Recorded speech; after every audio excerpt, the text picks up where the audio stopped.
radiographer technologists. And what they do there is basically drop the signal from all tissue that contains fat. And I'm going to talk about that shortly as well. So in terms of MR terminology, what we're talking about is intensity, so intensity of the tissues. And we're effectively qualifying the various or the differing shades of gray within the various tissues in the body. So this is the kind of most explicit slide of my talk. It's not really exciting after that. But effectively, when it comes to intensity, we talk in radiology reports about tissue that's either low signal or hypo-intense. So I'm sure you've come across those kind of phrases in your reports. And that basically means that the structure is dark. And conversely, if we're talking about a bright structure, it's hyper-intense. And all of this is relative to skeletal muscle. So if we say something's darker or hyper-intense, it's all in reference to skeletal muscle. You can often get also what's called intermediate signal or iso-intense, which is effectively the same signal that we'd expect to see with skeletal muscle. So we'll show some illustrations in a second. When it comes to reporting MR scans, the kind of fundamentals really are A, to define your normal anatomy, and then B, to identify the pathology. And that's essentially it. So we've got to put those two things together. And if you have those things in the back of your mind, then you're kind of along the right track. When it comes to acute pathology, certainly in the acute phase, what we're looking for is bright signal. The bright signal of either edema and fluid and hemorrhage. It could be bright signal as a result of inflammation. But just remember that when we're looking at something where the pathology is more chronic, or the patient's had symptoms for a long time, we may not necessarily find those kind of acute clues, those acute bright signal kind of tips to kind of help us delineate what we're looking for. So, you have to be kind of mindful that even in the chronic stage, you will lose some of that kind of bright signal perhaps, unless there's an acute inflammation. But often you will determine that there's some kind of distortion to the structures anatomically that you're looking at. With sequences, it's always to have a T1 sequence in your kind of MR packet. The reason being, I call it the true sequence. It's a sequence that's the go-to sequence to go to for anatomy, really. And there are certain tissues, certain structures that appear bright on a T1 sequence, and they include kind of adipose tissue, so fat, subcutaneous tissue, proteinaceous fluid, so rich kind of cystic lesions that might be kind of proteinaceous, myxoid lesions, blood in the subacute phase certainly, or hematomas you can see as bright on T1, and other things that are necessarily not relevant in the context of MSK are things like melanin, but at the same time contrast is very important, and I'll talk briefly about that as well. Structures that are dark on T1 tend to be fluid, calcification or mineralization, and then scar tissue or fibrous tissue. So if you can remember some of these points, these are the kind of key things to look out for on a T1 sequence. So, I hope I don't get castrated here. I really apologize that on an upper limb talk, I'm showing a slice of a knee, but I do the same to lower limb guys. I stick some upper limb photos just to kind of cheese them off. So I hope you guys don't mind. But here's a sagittal T1 sequence really of the knee. And you can see that it's a T1 sequence because the bone marrow and the subcutaneous tissues are all bright, okay? And when you reference that to the skeletal muscle, sorry, my mouse is not working on here, but you can see how the marrow and the subcutaneous tissues are very bright in comparison to the muscles at the back of the knee. Fluid on the sequence will also be low signal. So I've now got a sagittal T1 sequence of the cervical spine, and we know this is a T1 sequence because when you look at the spinal canal and the cord in the middle, the signal, the CSF fluid that surrounds that cord is of low signal. Okay, so low signal on T1.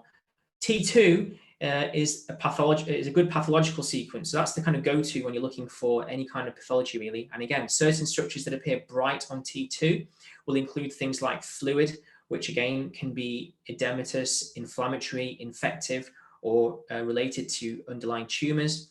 At the same time, fat in contrast can also be bright. And remember from the T1 sequence that fat in contrast can also be bright as well. So you've got to bear that in mind. Calcification and again, scar tissue, fibrous tissue are common tissue that kind of shares its imaging characteristics with T1, so they also appear dark on T1. So again, it's very important to remember these things. And here's an axial image through the top of the hips in the pelvis, and that's kind of bright white structure in the middle is the urinary bladder. So there's fluid there, and that's bright on T2. At the same time, you can see how the marrow, the acetabulum and the femoral heads are bright, and the subcutaneous tissues are bright as well. If you look at the cervical spine now, this is a T2, and you can see the CSF fluid is now bright around the cord. So, here's T1 and T2 put together. And if you know what all these tissue characteristics are on these sequences, you can then hopefully delineate the pathology. So as I said at the beginning, that proton density, or sometimes you might hear the sequence intermediate sequence, which is kind of used a lot in North America. This is probably our mainstay kind of workhorse in MSK imaging. And it takes the good bits out of a T1 and the good bits out of a T2 sequence. So you get a good measure of anatomy delineation on PD, but at the same time, it kind of helps you to look for pathology as well. And it's very good for looking usually at the bone and the cartilage and the meniscus interfaces through all parts of the musculoskeletal system. The proton density tends to give what's called a higher SNR, which stands for signal to noise ratio. So sometimes when you see MR scans that are really grainy, perhaps, and not so clear, you could describe that as low signal to noise ratio. So the images are quite noisy. And what we want to do is try and get away from that and give the best possible image quality we can. So here's an example of a sagittal PD sequence through the knee. And again, you might be forgiven for thinking, oh, this looks like a T1 sequence. The bone marrow in the femur, the tibia, the patella, it's bright. The subcutaneous tissues is bright. If you just look at the suprapatellar recess underneath the patella, that bright signal corresponds to a bit of fluid. So I know that this is not a T1 weighted sequence at the very least. And here's just a T1 and a PD put next to each other. So, it looks pretty identical almost, but you just get a little better definition of the tissues on a PD, I think, if you look at the image on the right, when you compare it to the T1 on the left. So fat suppression isn't a sequence in itself, it's a technique. It's a technique that the radiographers apply where they basically try to effectively narrow down that grayscale for us. And all that does is then tries to increase that kind of spatial contrast around the tissue. So if you can darken everything to the extent that anything that's bright is likely to be fluid or pathology, that gives us a big helping hand. So fat suppression or fat saturation is used a lot in musculoskeletal imaging. So all fat containing tissue will become darkened or suppressed. And here's another kind of couple of images taken now at the ankle. So apologies again for lower limb imaging here, but this is now across the tibio-talar joint or the ankle syndesmosis. And they're both fluid sensitive sequences. And I say fluid sensitive because you can see fluid as bright signal. But if you look at the image on the right, that's a PD fat sat. So we darkened everything now there, including the marrow and the subcutaneous tissue. So anything that's bright is fluid. And if you compare that to doing a proton density image, it's exactly the same, but without the fat suppression, okay, you can see some of the bright bits in the subcutaneous tissues, but it can be really difficult to identify if there's any underlying injury or tear, in this case, particularly to the posterior syndesmotic ligaments, which is highlighted better on the PD fat sat. Some technical factors in relation to the scanner. So yes, we know that there's various strength magnetic fields to our MR scanners, and they can range from as low as 0.1, in fact, or 0.3 Tesla, right up to 7 Tesla. So the kind of standard workhorse worldwide generally is 1.5 Tesla, with 3 Tesla coming in more and more. And as you increase, your magnetic field strength, then you also have a susceptibility there to increase your spatial resolution. And again, as I mentioned earlier, increase that signal to noise ratio. So we want to get some nice pictures, nice, good signal coming back from your images. Just to say that, everyone gets kind of excited about 3T, etc. And 7T is used a lot in the research setting. So there are a few 7T scanners around in the UK, but like I say, the workhorse is the 1.5T, but we also have 3T scanners around increasingly. But I would probably argue that more important than the actual magnetic field strength of your MR scanner is actually the stuff that comes with it. So it's like buying a car, I always say, maybe not necessarily a Tesla because it's pretty nice inside, I think, rather than outside. But then when you look at the kind of hardware that comes with your MR scanner, you've got to make sure you have the right kit. So whether you have a 3T scanner or a 7T scanner, if you don't have the right associated kit, then your images are not going to be that good. And what do I mean by the right kit? For me, the most important thing are coils that we apply to the region of interest that we're scanning, because what those coils do are to help to refine and hone down the signal that we're trying to capture back from the tissues by the MRI scanner. And for that, we need kind of dedicated coils, really. Should say shoulder there, not knee, so apologies. So dedicated coils to get the best possible imaging. But it's not just about the coils. So something that that can be overlooked is, patients come in all different sizes, right, and shapes. And that's not good for an MR scanner. That's not good for a radiologist reporting those scans, because often those coils are of a fixed size and shape, and you don't necessarily get a good fit and position of those coils onto the structures that you're imaging. So that can often mean then you may have to go for a different coil, which is not purpose-built for the region of interest. And then that has an effect on the quality of the imaging and the signal that's kind of then drawn back.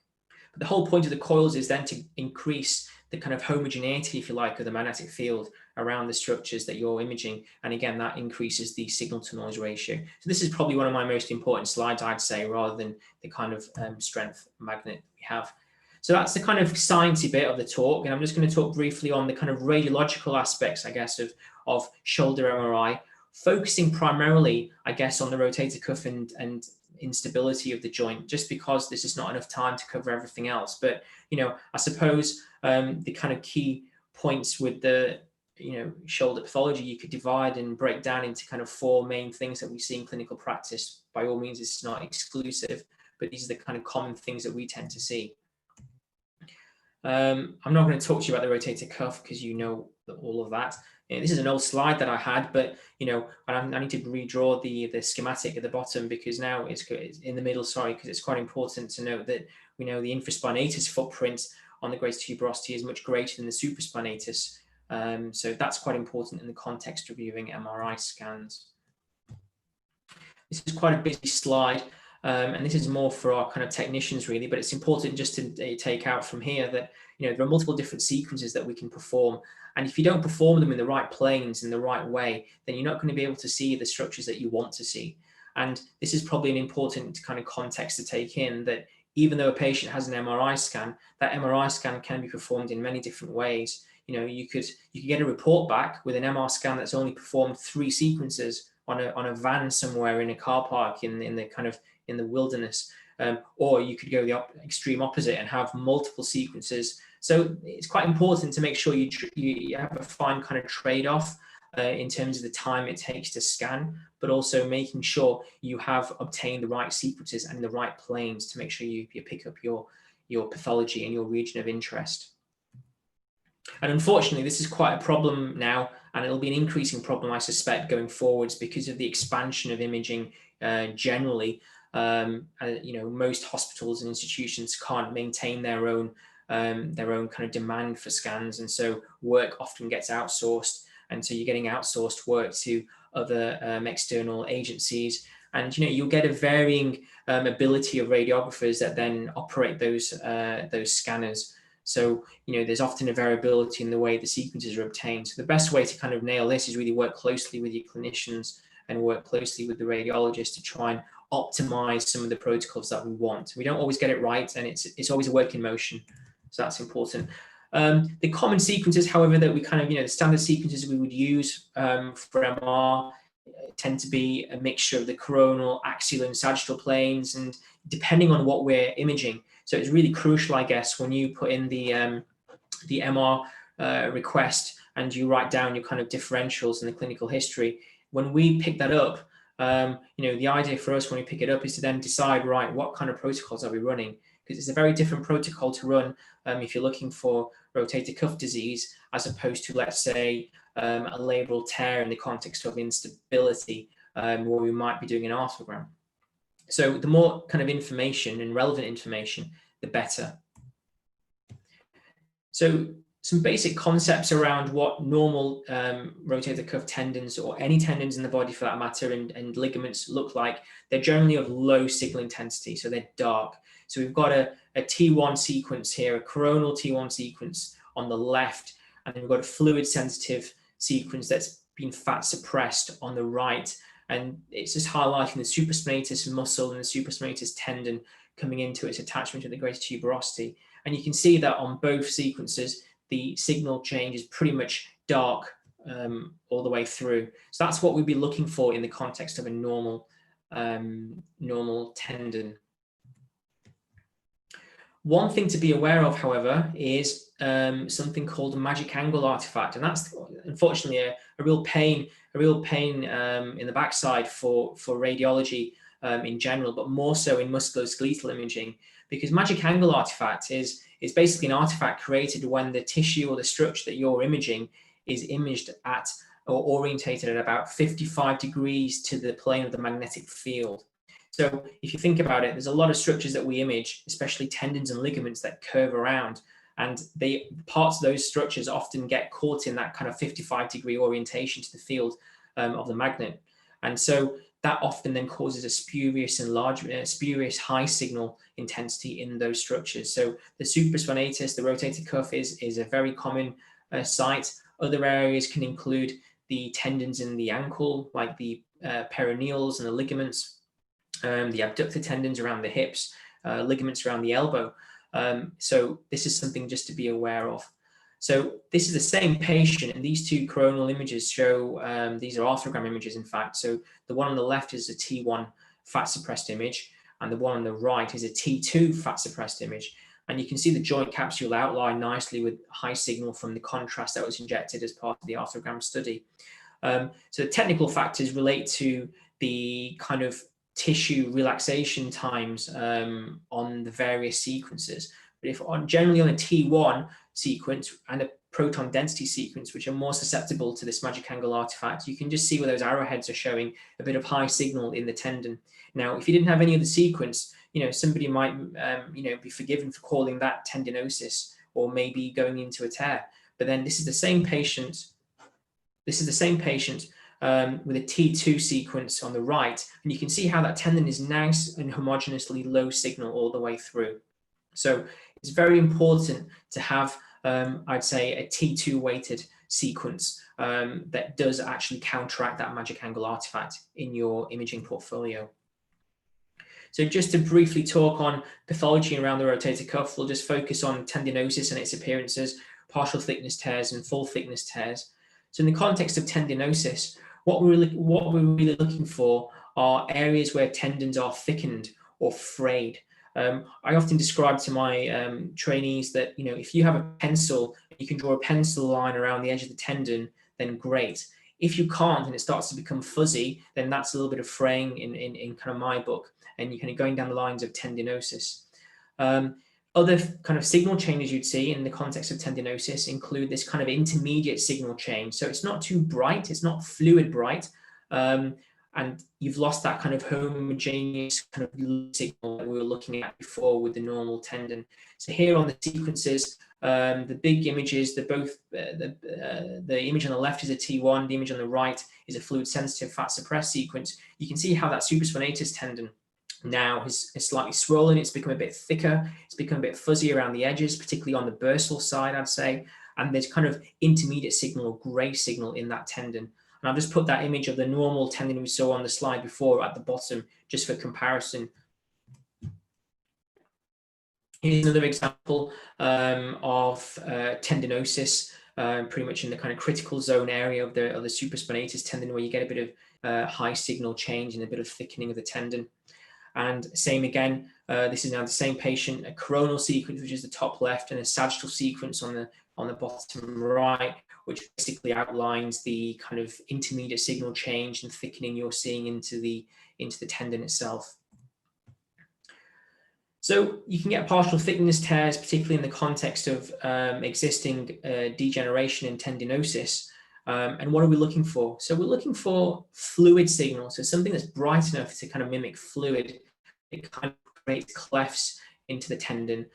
eating into the tendon, and that can be either bursal-sided or articular-sided. So the image on the top shows the partial thickness tear on the bursal side of the tendon, and the image on the right shows an articular-sided kind of partial thickness tear of the supraspinatus tendon.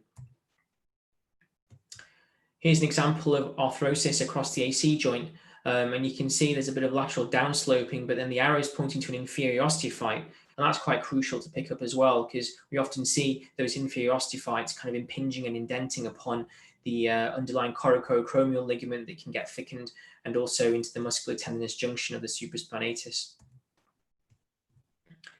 When it comes to full thickness tears, we're just looking at an extension of those partial thickness tears, and we're looking for that high signal fluid that forms as a cleft within the tendon, which communicates from the articular side to the bursal side. So you can get full thickness partial width tears which haven't gone all the way through the tendon, or you can get complete tears where the tendon's gone all the way and it's retracted back. So here's an example of a full thickness tear on the top, which hasn't fully retracted, and then the image on the bottom shows a full thickness tear, or complete tear in fact, of the supraspinatus tendon that's kind of retracted back immediately to the level of the mid-humeral head. So the x-ray for that patient is pretty much this, and you wouldn't really need an MRI scan to make the diagnosis. So it's important also to comment, as you know, on muscle atrophy, and I'm not going to go through the Guttaglia classification, it's there, but the way we use that for the MR scan effectively is look at the sagittal sequences. And if you look on the top left, sorry, on the right of the kind of screen, the image that's labeled A, we've got a sagittal sequence, T1, that shows the rotator cuff musculature in its entirety, with the supraspinatus at the top, the subscapularis to the left, and then the posterior cuff to the right.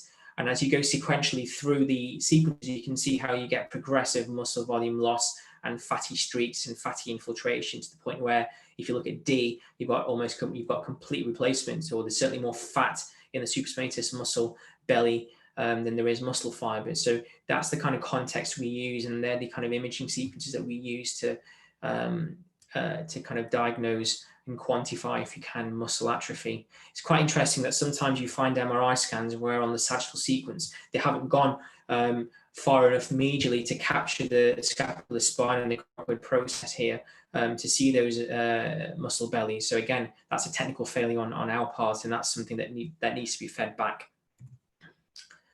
Let's not forget subscapularis as well. So subscapularis tendons can often tear, and here's an image on the left of a normal subscapularis tendon or an axial fluid-sensitive sequence, and you can see the low signal appearance of the subscap tendon attaching onto the lesser tuberosity, with the longer biceps tendon seen located when it's within the groove. The image on the right demonstrates a complete tear of the subscapularis now, and that's is torn, it's retracted back to the level of the glenoid, and you can see the kind of margins of the subscap are really kind of frayed and slightly irregular and thickened. Here's an image again on the left as well, showing another example of a subscap tear. Normally, and the sagittal is a really good sequence to look for this, the sagittal fluid sensitive sequences, you shouldn't really see any fluid signal or high signal interposed between the subscap tendon coming in and the lesser tuberosity.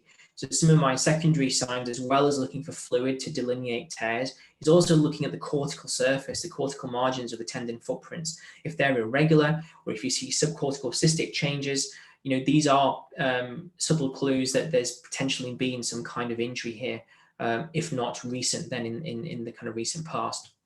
And also with complete subscapularis tendon tears, you also get disruption to the biceps pulley region, and you can see here with the image on the right, immediately dislocated long head of biceps tendon. Let's not forget the AC joint as well as a pain generator in the shoulder, so we can be forgiven for focusing too much on the cuff. But the AC joint itself can also get inflamed, and we often get asked to inject these. So again, here's an example of quite a lot of high signal, fluid signal, in fact, within the AC joint, often due to degeneration. It's a given nowadays that almost every scan we look at, whether it's ultrasound or X-ray or MRI, that you're going to see elements of ACJ degeneration.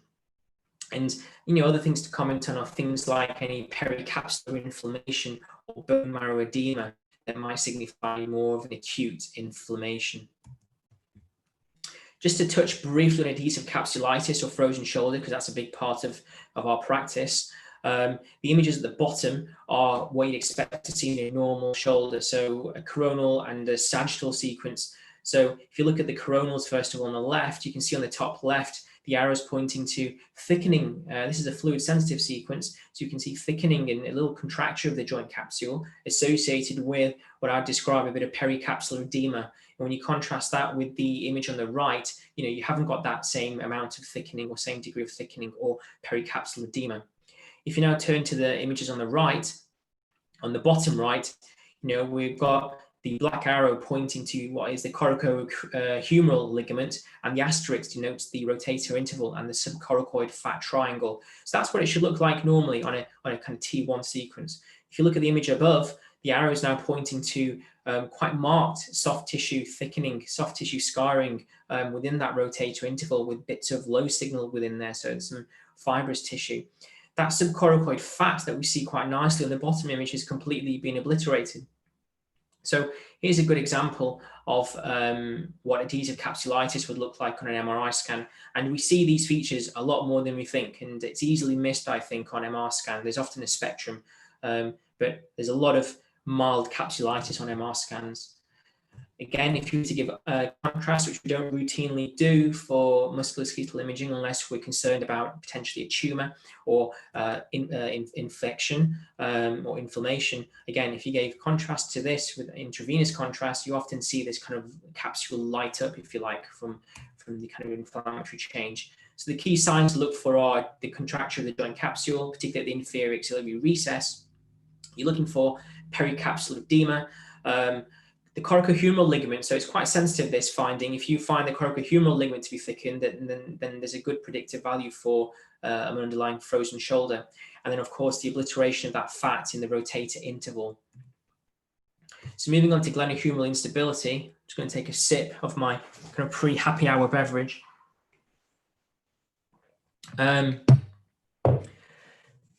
So yes, shoulder instability, you can get dislocations and instability both kind of anterior, posterior, and also a combination of everything in multidirectional, as you can see on the radiographs.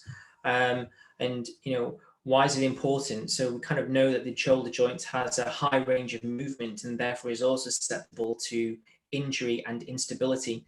And as much as it's important to you guys, it's important to us as well to understand as a radiologist, and those that report these scans, that stabilization depends on a number of structures. So what we need to look for and assess for on MR scans is the labrum, the glenohumeral ligaments, the rotator cuff, and the reasons for that, particularly with the labrum, we know is the kind of negative intra-articular pressure that it creates between the articular surface. So looking at the labrum in this kind of illustration, yes, it's a fibrocartilaginous ring and it deepens the glenoid fossa, protecting the underlying chondral surface as well. And these are the kind of images that you want as a reporting radiologist to have in your mind, so that you can translate that onto your MR scan when you report it. Other things that we see around the shoulder include the long-headed biceps tendon at the very top there, and then the glenohumeral ligaments, which, if I'm honest, I don't massively routinely talk about unless it's obviously injured or torn. But the middle glenohumeral ligament is the one that we often see the most commonest. The superior glenohumeral ligament at the top, and then the anterior and posterior bands of the inferior glenohumeral ligament, as you can see at the bottom arrow. So yes, you guys can often describe labrum and divide them into segments and describe pathology using the clock face system or the quadrant system. And I've got to say, through my practice, I've kind of tallied between the two, depending on how I feel. But I often just say to my trainees again, and I often try and go back to basics, just describe where it is. Don't kind of muck around with numbers and figures, and you might get wrong. You might get the wrong location, etc. It's just better to describe which segment that you are looking at pathology. When it comes to imaging instability, our go-to usually is an arthrogram, and I personally derive greater confidence in picking up labral pathology and injuries, with the help of an arthrogram, but it's got to be done in the right way. And there's often there's a lot of talk, particularly in the literature and at meetings, about the need for arthrograms nowadays with the advent and the use widespread of 3T-MR. So that's a debate we could maybe say for the Q&A. But again, one of the key things with arthrogram imaging, and this is where the clinical history is really important when you send the request card, is what is it that you're kind of actually asking us to assess for? Because the sequences that we run in an arthrogram can be very different to what we do for a standard routine shoulder when it comes to evaluating the cuff. And the reason is we're injecting contrast into the joint. So remember, contrast is bright on pretty much every MR sequence that we run, right? So in the context of an arthrogram, we often run T1 fat-sat sequences for sure in the different planes to try and tease out the pathology, but it's not going to be necessarily very good looking at rotator cuff pathology with a T1 sequence. And sometimes we get requests where the image, the clinical history will try to exclude everything, from a rotator cuff tear or impingement to a biceps problem or a labral tear and instability. And then that creates a problem for us. What is it that you're asking about? What is it that you want to know? So, if you can refine the clinical history, that'd be great. I put there at the bottom an ABA view. So an abduction external rotation view is really useful, particularly when you're evaluating the anterior capsular labral ligamentous tissues, namely the kind of anterior inferior labrum. And I got some images later on. So when it comes to looking at the labrum, this is very similar to what we'd look for in meniscal injuries in the knee. Labrum are low signal structures, and depending on the kind of planes that you use, often you're going to be looking for triangular shaped structures in your MR scan. So we've got an axial image on the left and a coronal sequence on the right. On the right, you can see the superior labrum outlined with the asterisk as a nice homogeneous kind of low signal or black triangle. And then on the left, again, you've got the anterior and the posterior labrum. The posterior labrum here is highlighted in the orange arrow as a kind of low signal structure. But labrum don't have to be triangular shaped; they can be rounded as well. So you need to just bear that in mind when you're looking at normal labrum. The yellow arrow points to the scapular periosteum posteriorly. Here's an example of what a Hill-Sach and a Bony Bankart lesion will look like on an arthrogram. So the bottom image on the right shows you that Pac-Man image of a deep Hill-Sach lesion. These are all arthrogram images with intra-articular contrast injected. And then on the image on the top left, you've got a Bony Bankart lesion where you can see the contrast literally splitting through the kind of anterior inferior glenoid margin. And you can see the degree of bone loss quite nicely on the top right image, which is a sagittal sequence, highlighting the bony deficiency there. In terms of anterior-inferior labral tears, you guys all know what a Bankart and a Bony Bankart would look like, and an ALPSA and a Perthase, but what does it look like on the MR? So these are the kind of corresponding images that you'd look for. So if you looked on the left, you can see at the bottom, you've lost the bottom left for a Bankart lesion, soft tissue Bankart lesion. You're losing that kind of normal morphological appearance of the anterior-inferior labrum. You've got contrast that's kind of split through the labrum. It's gone through and displaced that labral tissue and also detached the scapular periosteum. With the Bony Bankart, we saw an image of, in the previous slide, but there's another one here that highlights contrast, kind of breaching through the bony defect of the anterior inferior labrum. The third image is an example of an ALPS lesion. So this is where we get that kind of periosteal sleeve avulsion of the anterior inferior labrum. So the scapular periosteum is just kind of petered off and delaminated off, and you've now got a labral tear that's displaced medially, but still attached to the scapular periosteum. And then a Perthase lesion on the right, which is an undisplaced kind of soft tissue Bankart. And this is an ABA view. So this is what you'd expect to see on a good ABA view. And I've seen some bad ABA views as well, where you've not had full abduction and external rotation. But at the same time, that could also be due to your patient not being able to tolerate an ABA view, particularly if they feel their shoulder's going to dislocate. But the ABA view is quite nice as it stresses that anterior joint capsular margin. You can see that kind of nibbles of high signal undercutting the chondrolabral junction there to be able to pick up a Perthase lesion. If you get articular cartilage involvement, then you get the so-called GLAD type lesion. So here's an example where the articular cartilage is worn down with the arrowhead seen there on the image on the right. And I've not really spoken or touched too much on the posterior labrum and the kind of, the pulsar type lesions and the reverse Hill-Sachs, because they're just the same as the anterior lesions, just on the opposite side. I'm not going to spend too much time on slap tears. As you know, the different gradings and different types of slap tears, and I kind of go nothing beyond kind of like a type 4 when it comes to my descriptions of superior labral tears. But again, here are just some examples on MR of what the different types of slap tears will look like. So with a slap 2 tear on the left, you see contrast that's kind of entering to a degree into the labral tissue. On the middle image, the slap 3 lesions, we get contrast kind of going all the way around the superior labrum to give this kind of bucket handle type appearance of the superior labrum. So this is a type 3 where the tear hasn't propagated or extended into the long head of biceps. But then the type 4, which is on the right, is where you see high signal going and extending into the long head of biceps. Just briefly on the posterior labral tear, I've got a normal image on the left and an abnormal posterior labral tear on the right, with a schematic in the middle just showing exactly what a posterior labral tear would look like here. And you can see a bit of contrast undercutting that posterior labrum with the scapular periosteum still preserved but kind of peeled off. You can get normal variants, and we don't want to get fooled out by overcalling tears. And these normal variants tend to be focused usually in the kind of anterior-superior quadrant between the 12 and 2 o'clock positions, where you often get sublabral foramens or sublabral recesses, as highlighted there. And the difference here between a normal foramen and a tear is you can see on the top right image, the arrowheads pointing to contrast that's kind of, yes, undercutting that superior labrum to a degree, but it's kind of going medially. It's a nice smooth margin. It's going away from the superior labral tissue. So I'd loathe to call that a tear at all. In a typical location in the anterior superior quadrant, for me, that would be a normal variant sublabral foramen. A Buford complex, where you have usually a congenital absence or hyperplastic anterior superior labral segment with a corresponding thickened MGHL, is not infrequently seen on MR arthrograms, and the arrow in the bottom left image is pointing on an axial scan to a thickened MGHL. And if you also look at the G, which stands for the glenoid, you can see the posterior labrum nicely, but there's no anterior labrum. So there's an absent anterior superior labrum there with a thickened cord-like, often described MGHL.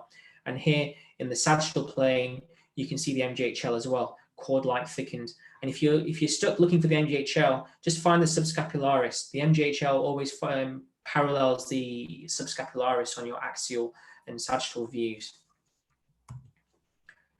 So just to finish off, and I think I've gone over time, some take-home messages really are that the MR scan is a good study. It can be a complex study, but if used well, it can identify the pathology you want to identify. Remember, if you've got anything that's very custom and you're not really sure about where the pathology is, just liaise with your local radiology department and the radiologist, because though we create standard protocols for imaging, certain times we need to tweak sequences to try and identify the correct pathology. And that's where the customization comes in. Make sure you have the right patient for the right scan. So if you know your patient's not going to tolerate an MRI scan because they're claustrophobic and you're looking for that rotator cuff tear, perhaps consider an alternative. You'll have done your plain films, but there's nothing gross to see on a plain film. Maybe an ultrasound might be a better option with a dynamic study available with the ultrasound. And remember, most structures in the musculoskeletal kind of scene really in radiology involve structures that are low signal. So normally they tend to be dark or low signal, and that's no different with the glenoid labrum and the rotator cuff tendons. And when you see high signal, certainly in the context of fluid intensity, then there's a high suspicion for underlying tear or injury. And these are just some references. There might be good reads for some of you if you just want to kind of read upon some of the things that I kind of touched upon as well in the talk. And I think that's it there from me. Sorry, I've gone over time. Fantastic. Thank you very much, Shobit. That was very, very comprehensive, and enjoyed the science at the beginning as well. We'll open it up for discussion now. We've got time for a discussion. Any questions from the attendees, please type them in the chat or put them into the Q&A box. I You've think got there is a question that is for Shub to answer. definitely for Shub. Yeah.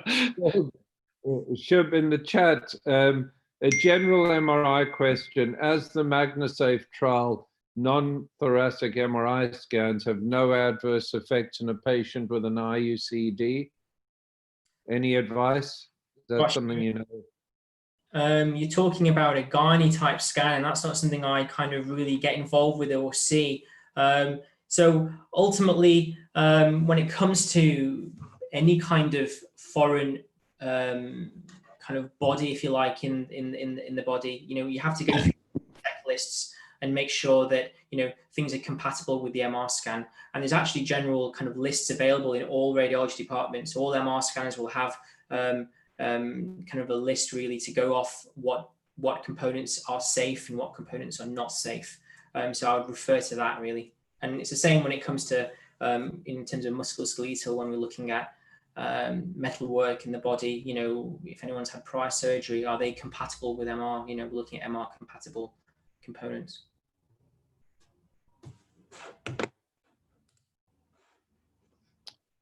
What's the best way to become better at interpreting MRI for clinicians? What's the best way to go about learning? Well, you've always said, Len, as well, as clinicians, as you see the patients, you can put the imaging into much better context sometimes than, let's say, radiologists, particularly radiologists that haven't had much experience in orthopedics, let alone having no orthopedic experience and going into MSK radiology. I guess the best way really is keep looking at those scans. So every time you send those patients away, they come back to you, rather than just focusing or relying on a report. The best thing is to focus and look at the images. And at the same time, make a phone call, pop down to your radiology department. Most radiologists are friendly, I'd say. I know I am, I think. And, we kind of work quite closely together. And certainly going forwards, as a radiologist, 100%, I can only say, that I can only improve if I work closely with these guys and with all of you watching. That kind of improves my clinical knowledge and context to hopefully provide better reports. And by all means, sitting down with your local radiologists in the departments when they're going through a reporting session. MDTs again is a very good way of going through imaging and troubleshooting issues. So yeah, meetings, communication, ultimately good comms. Yeah, I would echo that. It's one should never think of it as an antagonistic relationship. Is really symbiotic, and it's a synergistic relationship. And it's never like, oh, you missed that, I picked that out. And I have been in situations where I've had false negative and false positive, and only after surgery and looking back thought, oh gosh, how did I miss that, or how did he miss that? But what is most useful is after that case, and then the radiologist and the surgeon sit down and look through that. And I think both would learn tremendously from that experience. And the other point that I want to echo is when Shub mentioned about COI and things like that. Now, I think if you're a trainee or you've never been interested, it's very difficult to understand the importance. But I've had the fortune of done a lot of traveling before this COVID pandemic, and I've seen all sorts of scans, and some of the scans from other centers, I were asking them, they had 1.5T or 3T scans, the same machine, but somehow with different software and with dedicated coils, they produce amazing images. So this is something that I think for surgeons, that if you would like to develop a service, is something to look into, to develop that with your radiologist. Not just the machine, not just the T, but look at the coil, look at the software, look at the post-image production as well. Then you can get very good quality images. And particularly when you're looking at kind of custom things, there's particular queries that you've got, and your standard sequences may not have picked that up. You can go in and, we used to be able to do this in the old days. Now, just because of the sheer volume, it's much more difficult. But you can tailor sequences, to what you're looking at, and you tell the radiographer, and you kind of work out the kind of right planes to acquire, etc. But yeah, that's pretty much. And Shub, like 3T MRI scans. Open MRI scans are starting to pop up, and I'm finding there's increased patient demand. I seem to be getting more claustrophobic patients wanting open MRI scans. I was told the other day that an upright MRI is not the same as supine, and patients are demanding. So what's the difference in quality, what we'll get with an open MRI from current new open scans? And can you do shoulder scans upright? Yeah, so it's a good question. And, you know, certainly in the States and in North America, there's a lot more institutions with lots of open scanners everywhere. You know, they're very kind of, you know, they're housed in very small clinics. And they're very easy to kind of, I say very easy in the comparative sense, you know, relatively easy to kind of set up and run. There's an increasing demand, yes, because as we know, there's a larger population of claustrophobics. If we're all getting bigger, you know, increasing BMI, and you're struggling to fit into a conventional scanner, you know, the only other option may well be considering alternative imaging modalities like ultrasound or CT. Otherwise, you go for an open scanner. The open scanners tend to have a lower magnetic field strength. Okay, so it's going to be often less than the conventional 1.5 T or 1.5 Tesla that the majority of us are all used to. And with that also comes some caveats. So with a lower magnetic field strength, it has an impact on that signal to noise ratio that I was talking about in the sciencey bit. So, you know, your images can be a lot more grainier. Again, depending on the coils that used, you know, if you haven't got the right coils, you're not going to get the best images and sequences.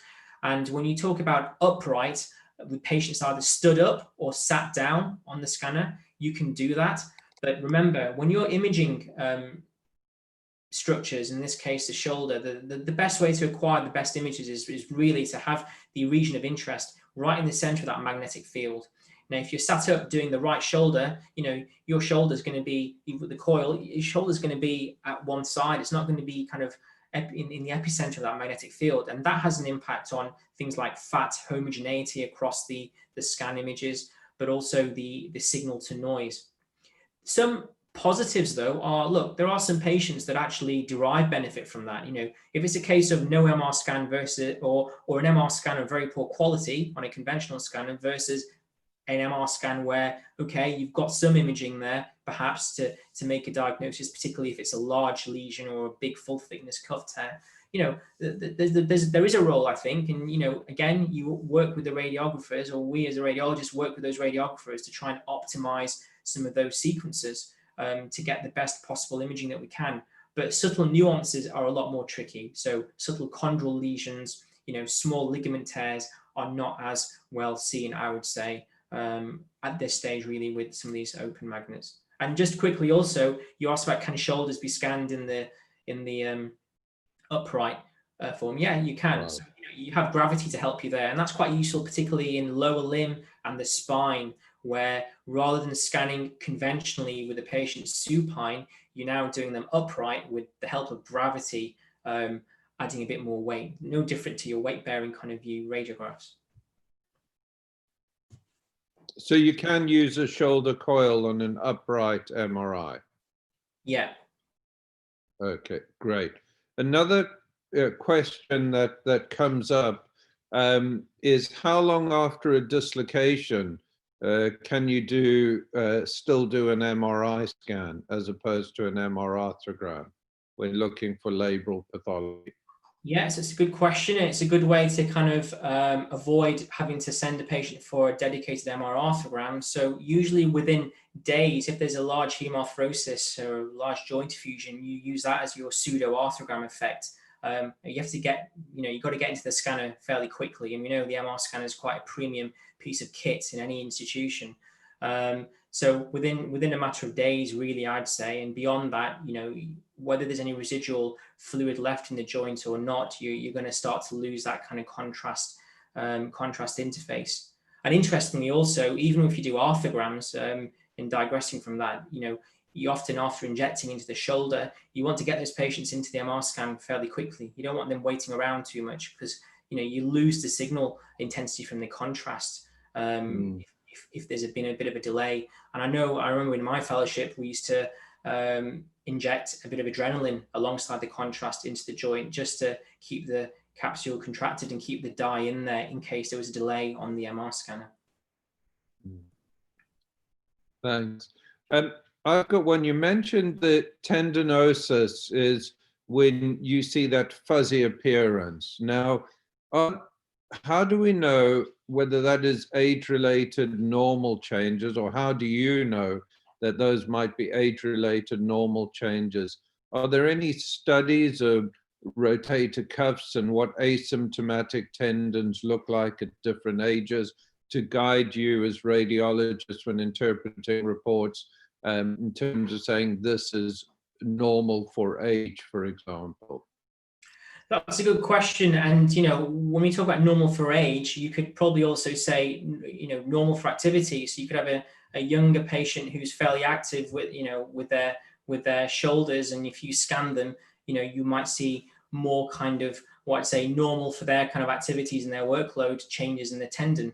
I think one of the kind of bad things from a radiology perspective when it comes to radiology reports is sometimes things are looked at as gospel. So if there's something that's written as tendinosis or a tear, it has got to be, an acute tear or a tendinopathy. I think you've got to take it in the context of things. And it's sometimes quite a tricky, fine line to kind of judge. But in the context of something that might be an acute pathology, you're looking for edema, you're looking for high signal perhaps around those tendon margins. If you have fuzzy, frayed margins of the tendon and the adjacent fat planes are present and they're relatively clean, then I can probably say with a bit more confidence that this is probably age-related. This is not a significant acute problem.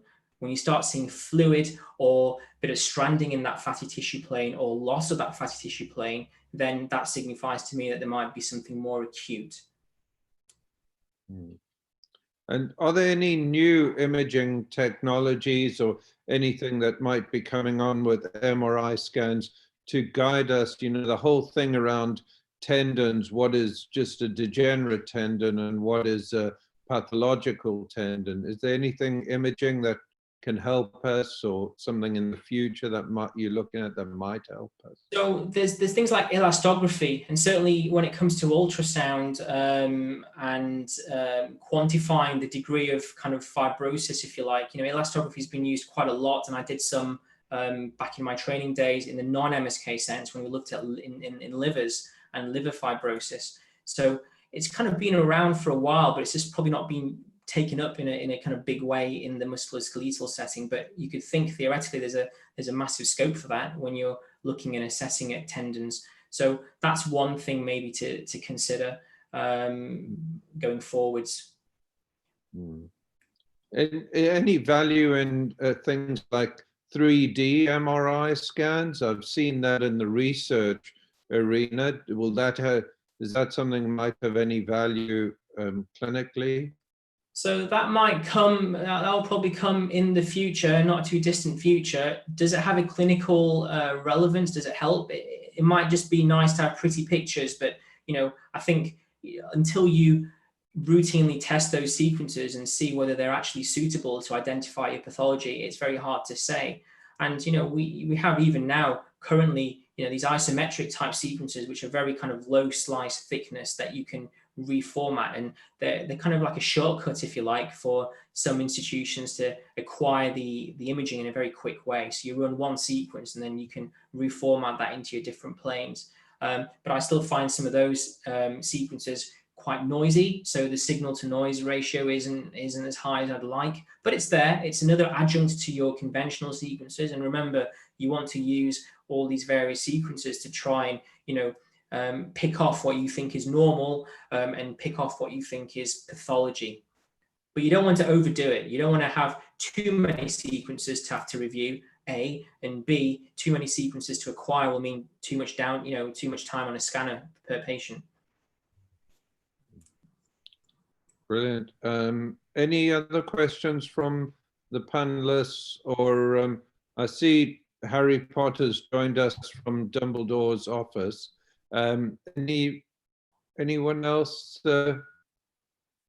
any other questions? I think we're good. Well, thank you very much. I think we'll be doing more of these imaging talks from our musculoskeletal radiologists on the upper limb, hand and wrist, and elbow as well to come soon. So thank you everyone for joining us this evening, and we look forward to seeing you next week. I think I've forgotten what it is. Do any of you know next week who's talking? Well, we'll send an email and WhatsApp, and don't forget there's also Sunday supper with Wrightington on Sunday evening, which is aimed at trainees, but you're more than welcome to attend. It's open to everyone, and enough Zooms and video conferencing to make sure you don't get bored. Thank you very much. Thank you. Bye. And huge thank Bye. you to Thank Shub. you. Thank you, Shub. Len, can you hear me? He looks like Dumbledore. Yes, it certainly does. That's funny. You're the host. Can you show me on your how do you screen share? Is it just across the bottom? Or? Just the green button at the bottom. It did that automatically. Okay, so you didn't set up anything. No, and what you do with the panelists, you can get the panelists to screen share as well, so they can see your screen, and they can also have control of the other panelists. But I didn't do that one. I can't remember where that was. Yeah, sorry I was late. I got No. If on the I think if you right clicked on the panelists somewhere, there was a drop down, but it's definitely a lot easier if somebody else does it rather than the host. And having panelists makes, I just upgraded the other guys when I saw them come on and made them panelists. No, that's great. No, that's great. Yeah. I think we're getting the hang of it. But thanks. Yeah, we're still live. We're still live on YouTube. So. I used your template.